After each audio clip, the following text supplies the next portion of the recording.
back to the 2020 Wolfpack Warrior Workshop. I am Mike Monetta. I'm the National Director of Wolfpack. I'm Sam Fieldman. I'm National Counsel. And welcome to The Power of Pressure, a closer look at Wolfpack's plan to end corruption. And Wolfpack got our plan from the American tradition. We've been using conventions since before we were even a country. And Sam's going to take you through some of that history. We've got the history just in general, then we've also got proponents of this process. He's going to show you what the proponents thought about it, including many of our founding fathers, what they were saying, and also how they used it successfully to get some of the changes they needed. And he's also going to talk about opponents of this process, the Article 5 convention process. And the reason that we wanted to make sure we made this part of our workshop this weekend is because it's important for people to realize that there is precedence for what we're doing here at Wolfpack. There's an entire 200 plus years that we've been, a country, and as Sam is going to point out, even before. So we know we have a roadmap of how to fix some of these big problems. And the convention process has been a really big part of that, solving problems in our past. And that's really what Sam's going to get into here for you. So I would imagine you're going to have questions. Again, just leave them in the Q&A session. If you're inside the Excel events, that's wolf-pack.com/workshop to be able to ask questions and interact. I hope that you get a lot out of this because it's going to be pretty informative. So without further ado, Sam Fieldman, do you want to take it away? Thanks, Mike. So the convention, the Constitution itself started, of course, with a convention. And in some ways, that constitutional convention can be compared to an Article 5 convention, but in other ways, it's really fundamentally different. The story here starts with Shays' Rebellion. At the time, we were loosely held together by the Articles of Confederation that kept each state separate and free. They were free to not pay their taxes, free to not help defend each other, to refuse to take part in other basic functions of the government. And Shays' Rebellion was an uprising of farmers in Massachusetts that really scared many of the founding fathers. So they did what they had always done, and they held a convention. Now, the states who sent delegates generally sent them just to discuss trade alone. But New Jersey wanted their delegates to discuss the exigencies of the Union, which basically means whatever they had to do to fix this crisis. This was not the convention in Philadelphia, though. This was the Annapolis Convention.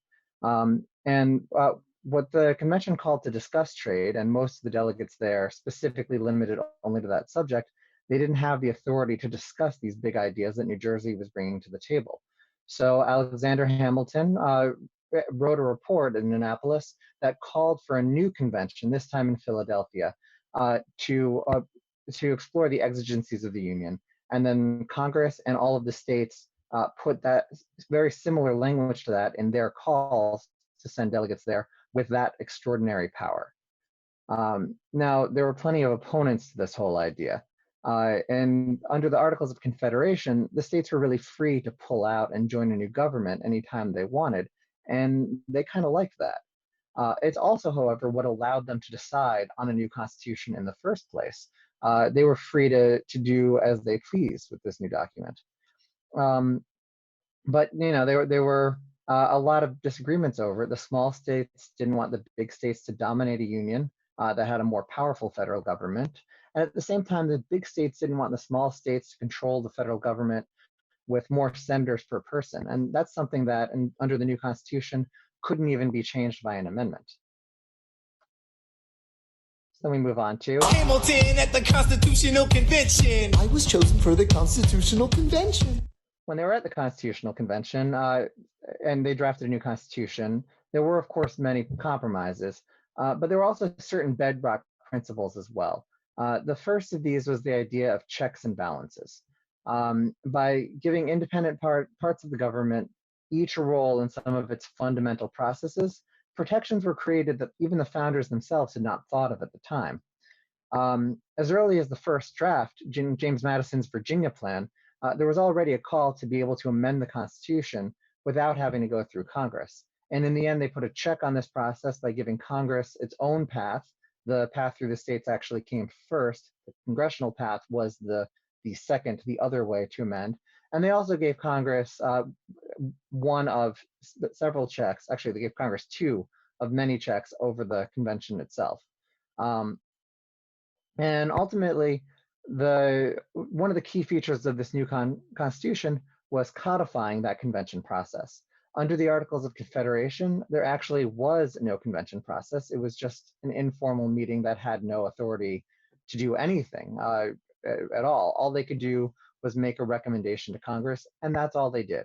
They sent the Constitution to Congress, and Congress sent it on to the states. The states, being independent nation states, had the authority to do with that as they pleased. And what they pleased to do with it was to demand amendments. The states wanted to change it. The new Constitution had a provision in Article 7 that said it would be ratified by state conventions within each state, and that would go into effect once 9 of them agreed. And at these various Article 7 ratifying conventions, they proposed about 100 amendments, some of them going to the very core of what the Constitution did, how Congress functioned, and all other aspects. Many argued that they should ratify it on the condition that it be amended before being put into effect. Now, the Constitution contains 3 different kinds of conventions. There's the Article 7 conventions that I just mentioned. There's the Article 5 ratifying convention, which I'm going to talk about a little bit later. And then there's the Article 5 proposing convention, which is, of course, the subject of this whole conference, the workshop. There's no procedure to have an amendment proposed before Congress has ever met through some convention that's not in the Constitution. When the founders saw that idea, they said that's essentially the same thing as rejecting the Constitution altogether. And, you know, a lot of them were fine with that. A lot of them wanted to reject the Constitution. They wanted to have a whole new Philadelphia-style convention to make the changes that they thought they needed. But the founders knew how precarious their agreements were in Philadelphia. And if this Constitution failed, there was no guarantee that an amended version would succeed. And they worried they would end up with nothing and be stuck with the Articles of Confederation. So they weren't opposed to amendments, and they weren't opposed to the idea of getting amendments through some sort of convention process, but they wanted to make sure that we had a Constitution before we started that process. And that takes us to the amendments themselves. The Bill of Rights, that's really what they did. New Hampshire and Virginia ratified as the 9th and 10th states, and then all eyes turned to New York. Would they be in this new nation, or would they join North Carolina and Rhode Island in rejecting it? Now, obviously, North Carolina and Rhode Island eventually did change their minds, but at first they were not in the Constitution. Once it had been ratified now by 10 states at this point, the idea of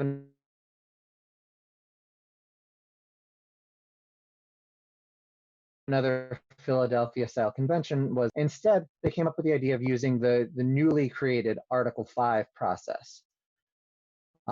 John Jay and Alexander Hamilton, the first Chief Justice of the United States and co-author of the Federalist Papers, John Jay, wrote the proposal, and he had help from his fellow author and Broadway star Alexander Hamilton. The New York Ratifying Convention unanimously proposed their letter calling for convention under Article 5 that would be limited to the proposals made by the state ratifying conventions. Now, Virginia and New York legislature followed the advice of the convention and called for the use of Article 5. Virginia actually beat them to it and became the first legislature to actually call for the use of the Article 5 convention. There were, of course, opponents to this idea as well, in this case, James Madison. Madison did not really want to have amendments to the Constitution so early on. And he especially was wary of having a convention meet to propose amendments. He wasn't worried about that process in general, but he was worried that there would be a body other than Congress proposing fundamental changes to how Congress worked before they even got a chance to see Congress work. The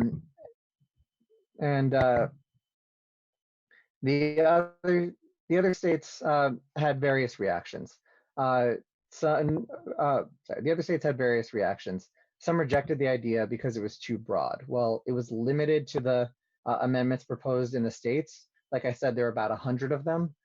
So they saw this as a pretty broad idea. And others decided to wait for a year and just to see what happened.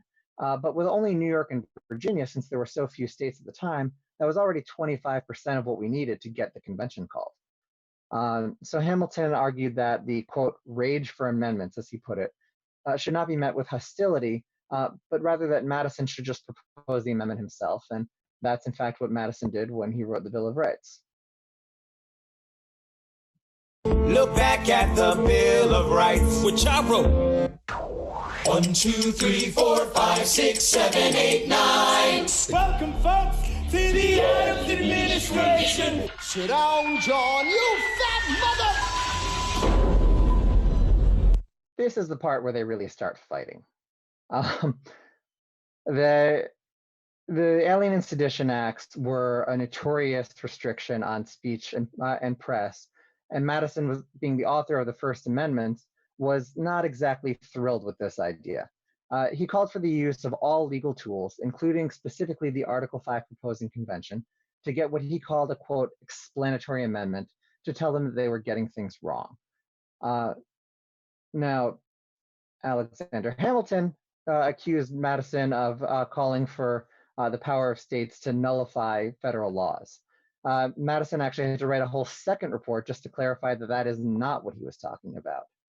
However, Hamilton's talking points stuck, and 30 years later, John C. Calhoun, who did want nullification, claimed that he had support from Madison from 30 years earlier.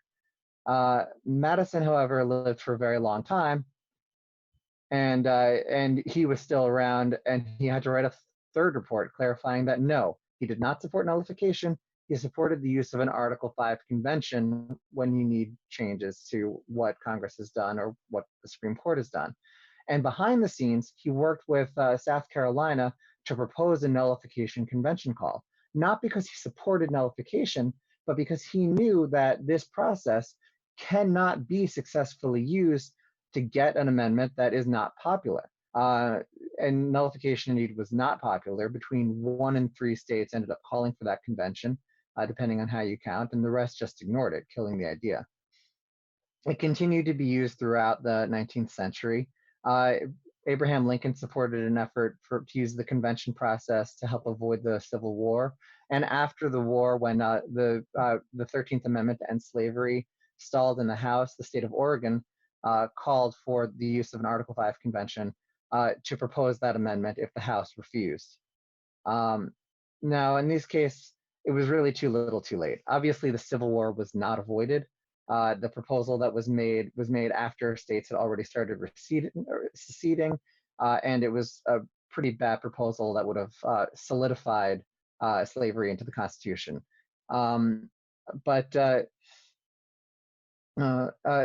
then in the case of Oregon's proposal, it ended up not having much impact, but it's really telling that Oregon saw this as part of the basic American tools, as basic and natural as elections, to propose changes that we desperately needed. At the time, fortunately, they had another option, somebody who was a pretty powerful force onto himself. War! And whether any of you or anyone else knows it, I know I need this. This amendment is that cure.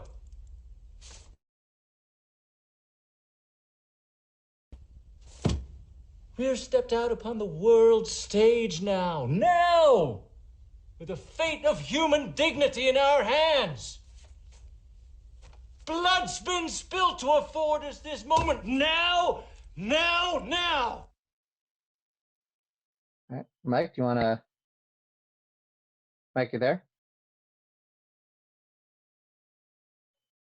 We're gonna take a quick Q&A break if Mike is there to ask any questions. Yep, Sam, I decided to go off video just for a minute, just because I realized I wasn't contributing a whole lot, so I was going to give the stage to you.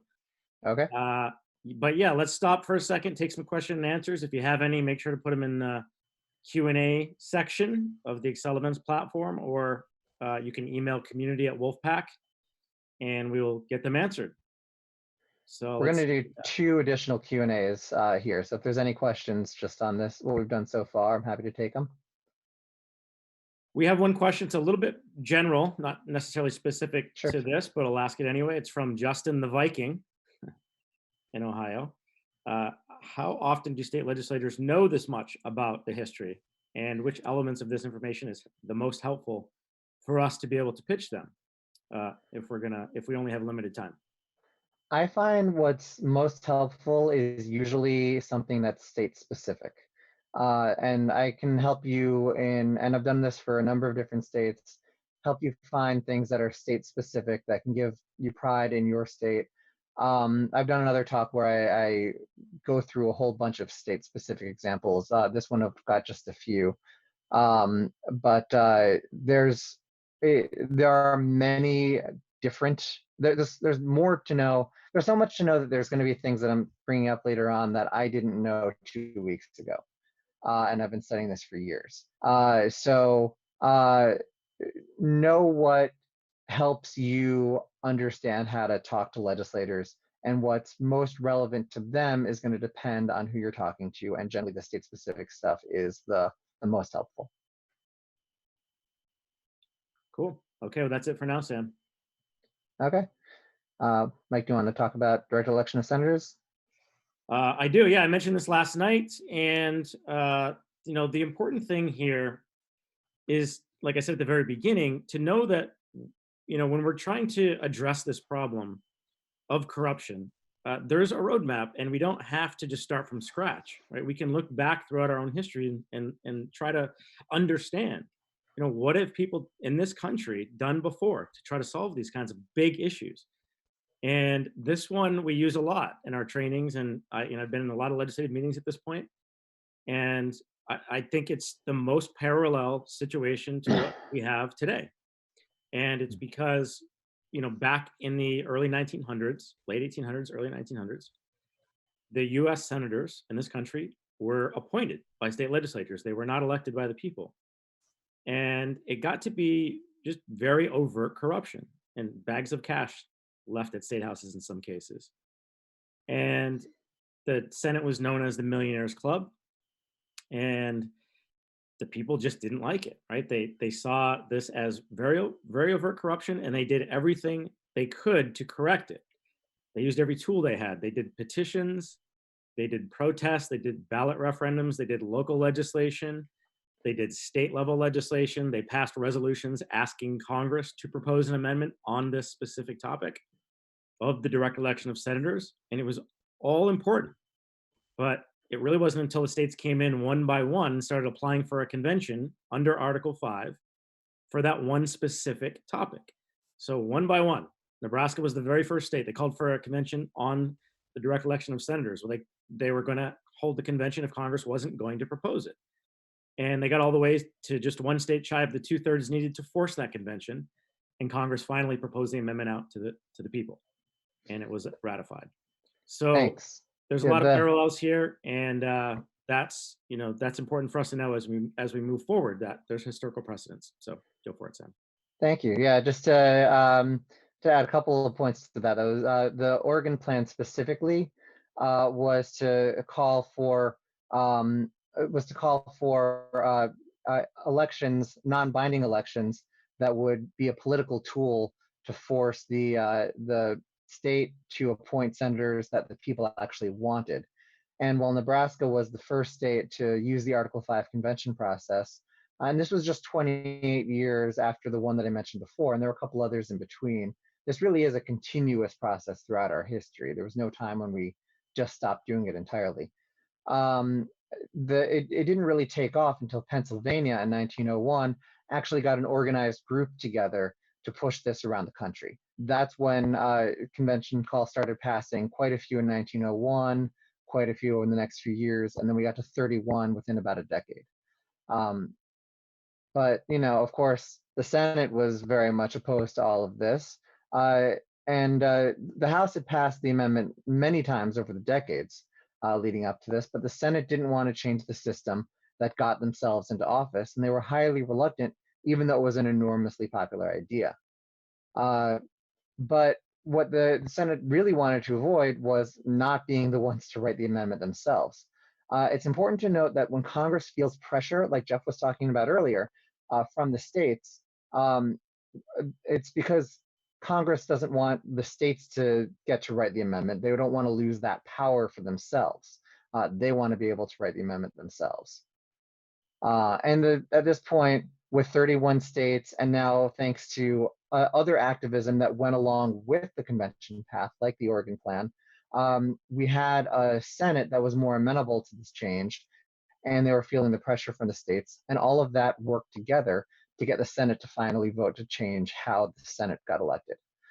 And this success led to an explosion in the early 20th century of Article 5 convention efforts.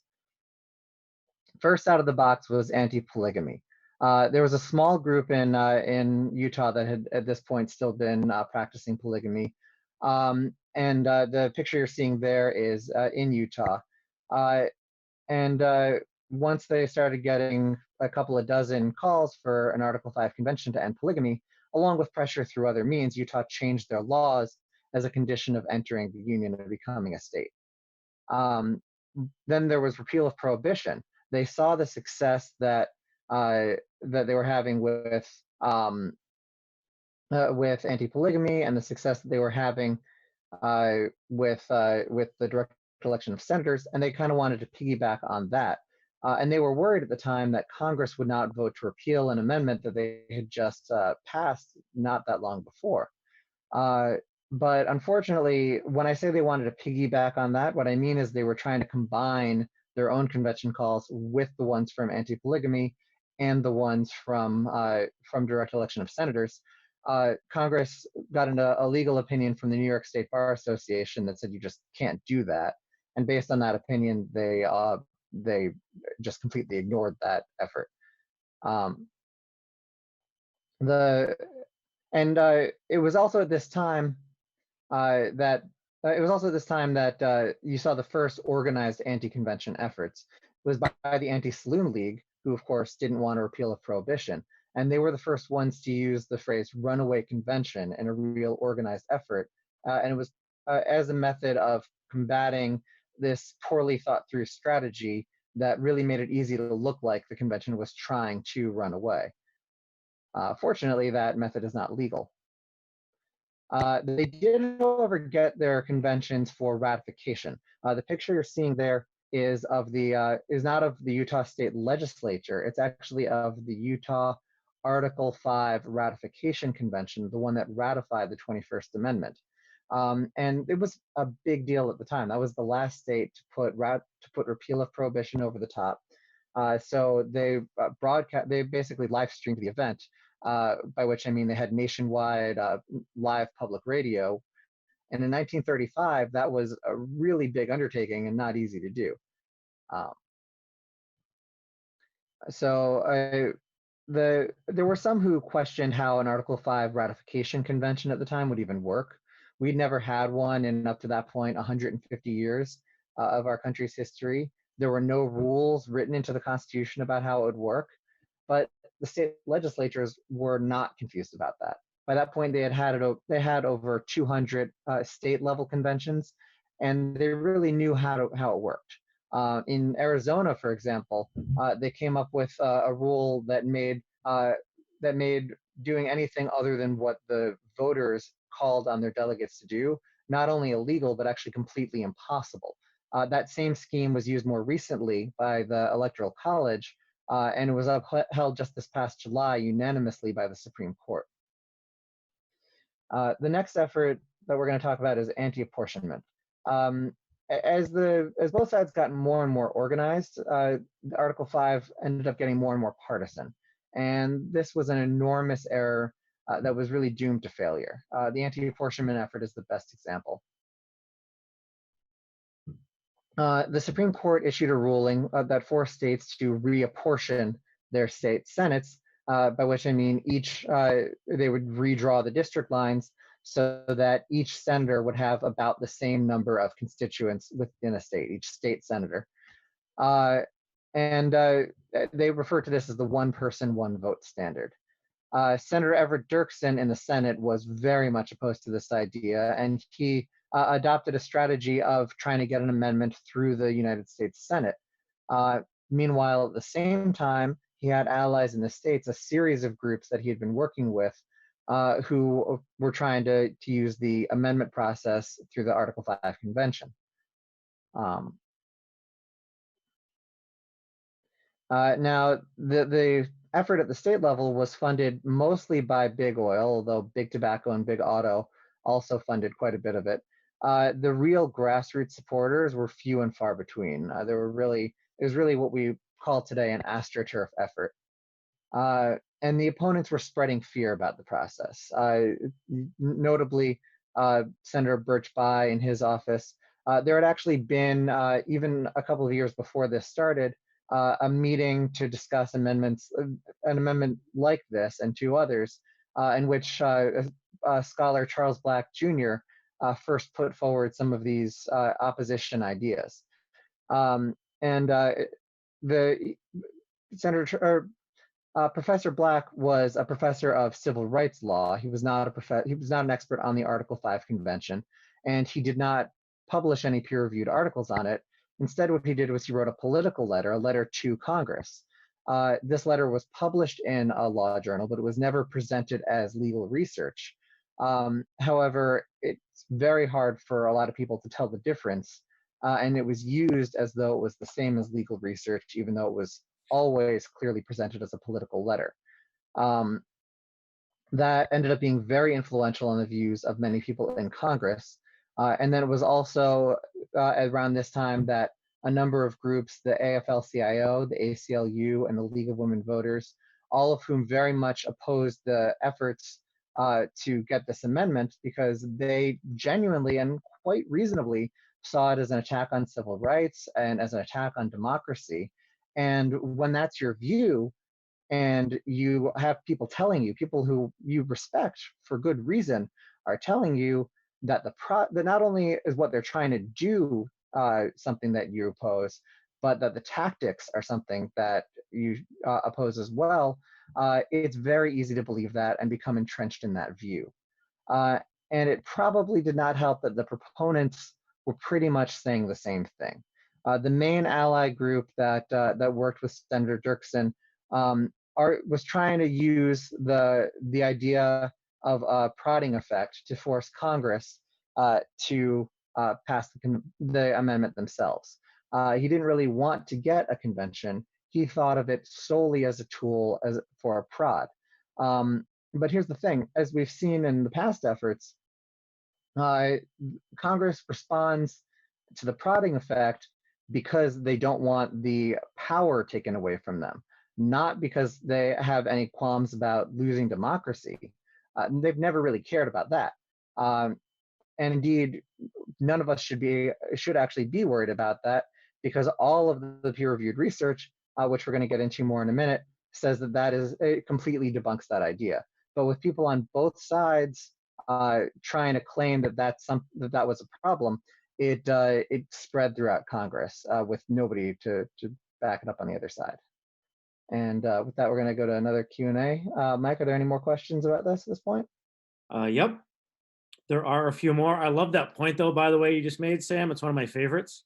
When people talk about, oh, we can't have a convention because we might lose, whatever, a constitutional grabs, which, as we know, just simply isn't true, just according to the way it's written. But it really is. It's a threat to Congress's power, not to the people's power, right? A convention is how we would take our power back. People getting together, essentially going around them to create a better solution, right? They've had this monopoly on proposing amendments for the entire time, right? There was always supposed to be two ways. And if we were to have a convention, it would absolutely be a threat to Congress's power. I think and the first way was through the people. The very first draft of the Constitution said specifically that there should be a path to get an amendment that did not require the assent of the national legislature. Indeed. So we just have a couple here. One's a fairly, I think it'll be a quick one, from Amy Ripple Elton. She says, where do we study this ourselves on a simple and basic level? Where could someone go if they wanted to learn more about this stuff? So there is a Wolfpack book club, and I'm going to make one particular recommendation for the best book that I've seen on this subject. It explains it in a clear narrative, and that is Constitutional Brinksmanship by Russell Kaplan. It's available for free to borrow on archive.org. They have the open library through archive.org, and you can borrow it for free from there. The author, Russell Kaplan, I've spoken to several times. He's fantastic. He testified at the Citizens Commission last year.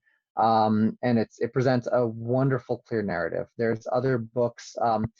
A lot of this stuff on the anti-apportionment, I learned some of these new facts, like that the proponents were saying these same things.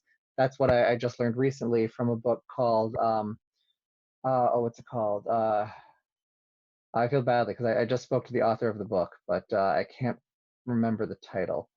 I'll post it in the chat later, the title of the book. But yeah, it's an excellent book, specifically about anti-apportionment. And there's also Pauline Meyer's book on ratification is really enormously helpful.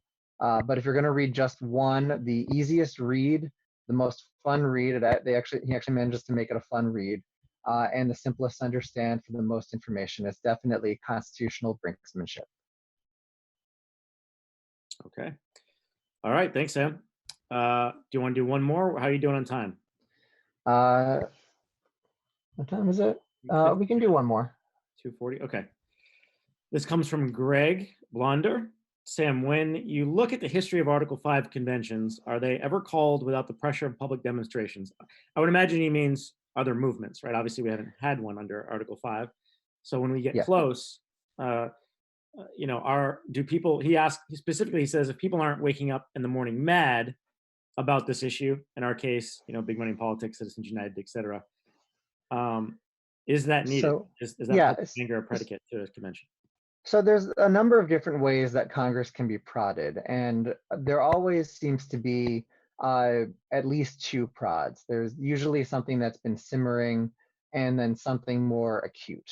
The acute prods tend to be war, a major constitutional crisis, or an Article 5 convention, because nothing scares Congress more than threats to their power.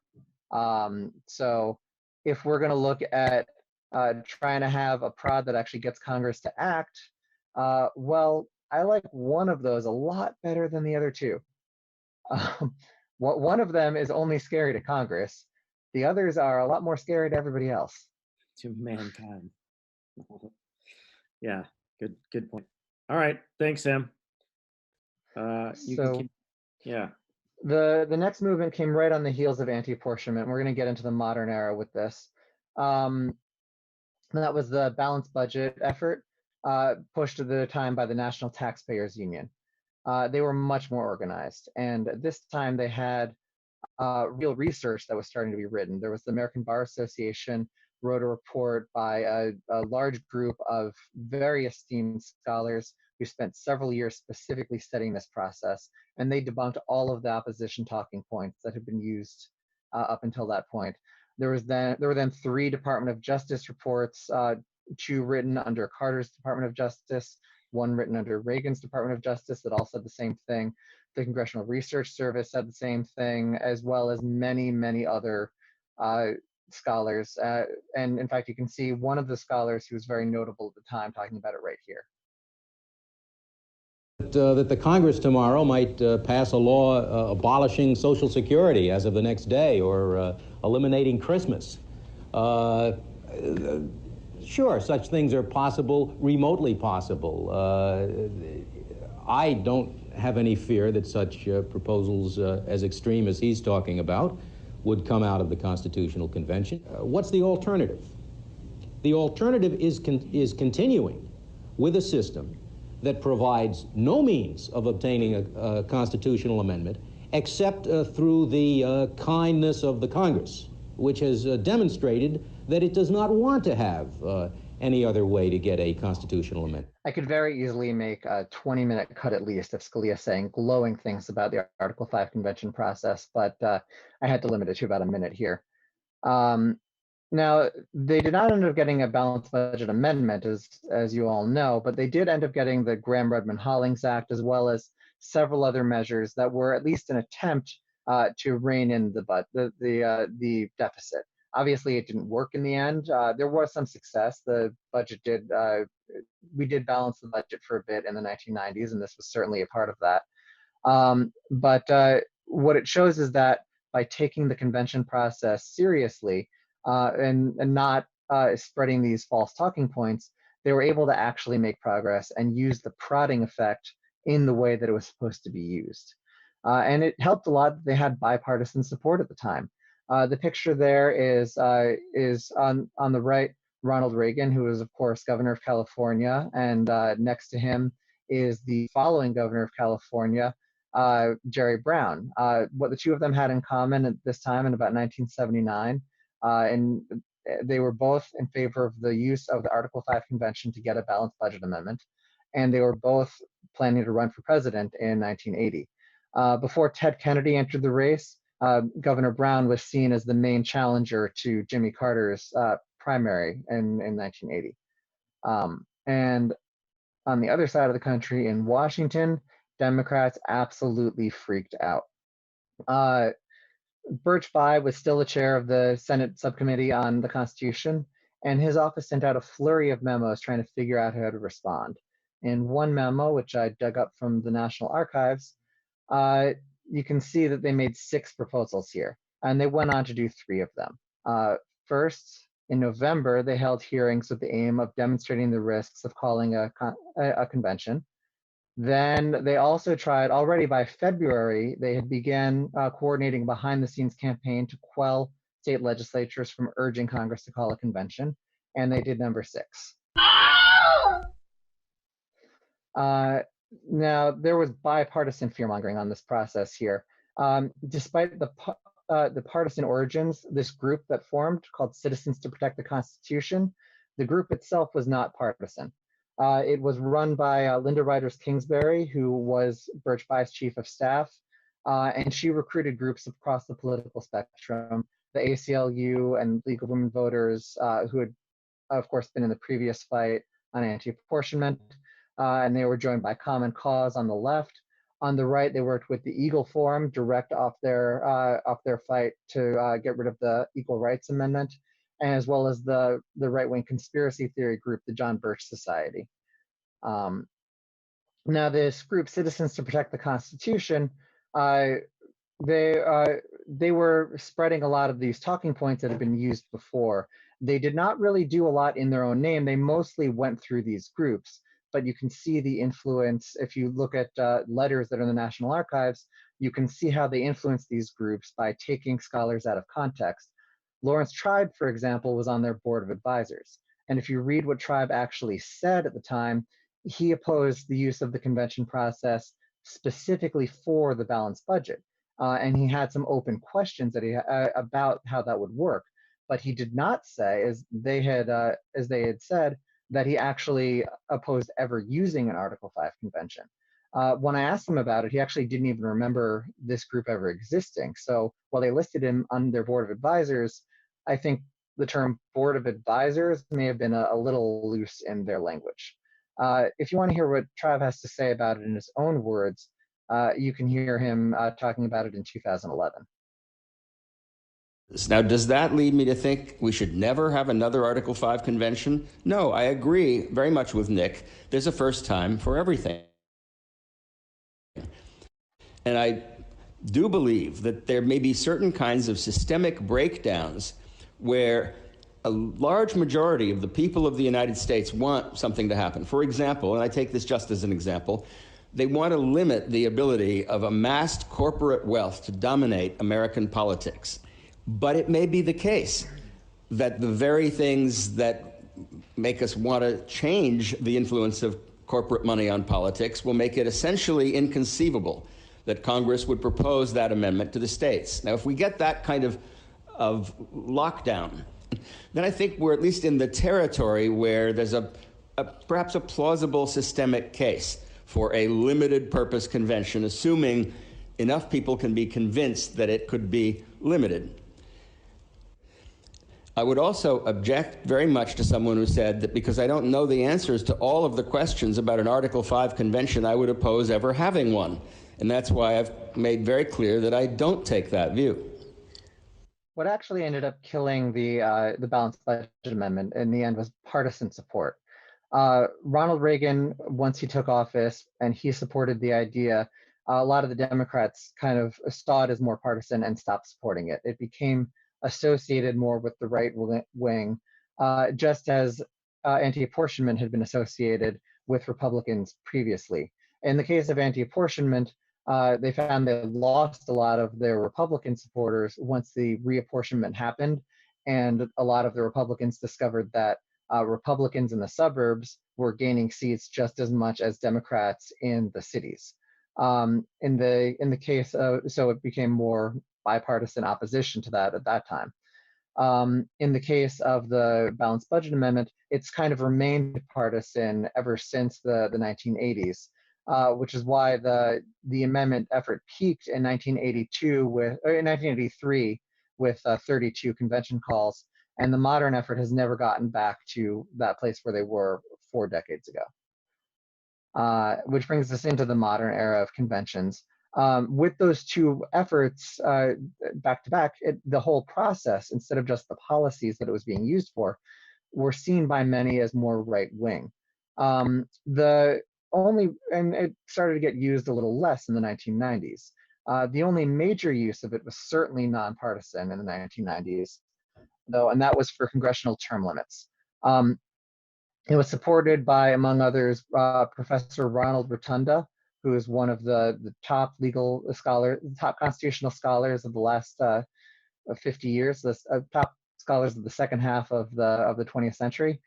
He wrote the book on the Constitution, which you can see there. It's a 6-volume treatise in which he goes thoroughly through the Article 5 convention process and debunks these opposition talking points. He also had a paper that was specific on the subject in the 1990s that goes into much more depth than that. And the opposition in this case was less organized. Linda Rogers Kingsbury ended up leaving Citizens to Protect the Constitution in order to join a more right-wing group that was trying to spread the same talking points to fight the Congressional Term Limits convention call. However, neither the Congressional Term Limits group in the 90s nor the opposition was all that organized. Citizens to Protect the Constitution basically collapsed once their president resigned, and the new group that she joined never really did very much. Now, more recently, starting 2010, we got a new Balanced Budget Amendment Task Force. That's the name of the group that started pushing it around 2010. And that came into some degree out of the Tea Party movement. They picked up where the National Taxpayers Union had left off. They had some of the same activists from the 1980s, and they had some new ones as well. And in states that had Republican legislatures that had repealed previously, they started passing some convention calls again, but they've never really gotten close to back to where they were in the 1980s. And indeed, they've got some of the same problems. As I said, they've been passing in Republican legislatures because that partisan perception of the balanced budget is still a perception problem that they have today. And that's really their main obstacle that they need to work more on. The Convention of States is another group that was started by Tea Party organizer Mark Meckler, and it attempts to combine 3 different topics for one convention call. But it's not like when the Repeal of Prohibition tried it. They're doing it more like the Bill of Rights, where they have one limited set of convention calls, but it's limited to 3 different subjects. The problem that they're having is the same problem that all of the modern convention call efforts are having, which is the same opposition that we've been seeing now since at least the 1980s, and in some cases since the 1960s, and in rare cases since the 1920s and 30s with repeal of prohibition, which is organized, and in the past it has been less organized, but it's gotten more organized in recent years. Opposition from these same groups, from the ACLU, from Common Cause, from the Eagle Forum, from the John Birch Society, and they're reviving many of these same talking points. But if you actually look at the peer-reviewed research that we talked about, and you can see lots of it, and there's much more than that, at wolf-pack.com/resources, as well as the books that I mentioned, you can see that none of it fits with what the actual peer-reviewed research says. Instead, they've got a giant echo chamber where these people, most of them quite genuinely believe these talking points because they've heard them from a lot of people that they genuinely trust. And those people have heard them from people they trust. And those people have heard them from people they trust going back generations now. To give you an example, if you've heard one quote from one scholar about the Article 5 Convention, it's probably this one. I certainly would not want a constitutional convention. I mean, whoa. Who knows what would come out of that? Now, you usually see just that 10-second quote. The video is much, much longer than that. The reason you see that 10-second quote is out of context. It sounds like he's spreading these opposition talking points. But now you've seen his video from 1979, where he speaks glowingly about the process. The Center for Budget and Policy Priorities claims that this brief quote was Scalia's subtle way of refuting his carefully considered decision from before. Now, if you know one thing about Antonin Scalia, is that nobody has ever called him subtle. What he was actually saying here, and if you listen to the question and full answer, is that he would not want a new full Philadelphia-style convention that rewrites the whole Constitution from scratch because he wouldn't want major changes. He knew the difference between that and an Article 5 convention, and if he was changing his carefully considered opinion, he knew how to express that. So here you can hear the full context. If you could amend the Constitution in one way, what would it be and why? Justice Scalia? I certainly would not want a constitutional convention. I mean, whoa. Who knows what would come out of that? But if there were a targeted amendment that were adopted by the states, I think the only provision I would amend is the amendment provision. I figured out at one time what percentage of the populace could prevent an amendment to the Constitution. And if you take a bare majority in the smallest states by population, I think something less than 2% of the people can prevent a constitutional amendment. It ought to be hard, but it shouldn't be that hard. Justice Ginsburg? If I could choose an amendment to add to this Constitution, it would be the Equal Rights Amendment. And that's... What do you mean by that, please? How would you define that? It means that women are people equal in stature before the law. That's fundamental constitutional principle. I think we have achieved that through legislation, but legislation can be repealed, it can be altered. I mean, I mentioned Title VII of the Civil Rights Act, and the first one was the Equal Pay Act.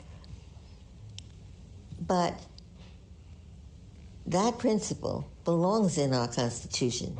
It is in every Constitution written since the Second World War. So I would like my granddaughters, when they pick up the Constitution, to see that notion that women and men are persons of equal stature. I'd like them, that is a basic principle of our society. Is there any doubt in your mind that that would pass the judgment of the American people? Well, it didn't. Came pretty close.